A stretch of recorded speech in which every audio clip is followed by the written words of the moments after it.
રાજકોટમાં પીટી જાડેજાની અટકાયત બાદ તેમના પડઘા ધોરાજીમાં જોવા મળ્યા। ધોરાજીમાં ક્ષત્રિય આગેવાન થયા એકત્રિત। પાસા હેઠળ કાર્યવાહી કરવામાં આવતા ક્ષત્રિય સમાજ લાલઘોર। પાસા રદ નહીં થાય તો ક્ષત્રિય સમાજ દ્વારા આંદોલનની ચીમકી।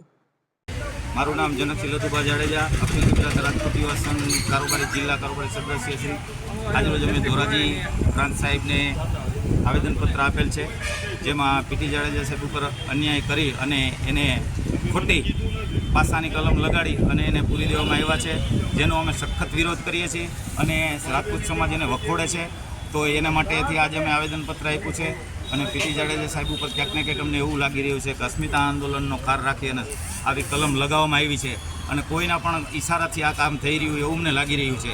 તો આ અમે સાખી નહીં લઈએ અને અમારા સમાજની સર્વે સમાજની એવી માગણી છે કે કોઈ પણ સંજોગોમાં આ કલમ રદ કરી અને એને સત્વરે છોડી દેવામાં આવે, નહીં તો આગામી દિવસોમાં ગાંધીજી ઇન્ડિયા રાહે અમે આ આંદોલન ચાલુ રાખશું અને અમારો સમાજ જે રીતે અમને ઉપરથી આદેશ કરશે એ રીતે અમે પણ આગળ ચાલી અને અમે આનો વિરોધ કરશું।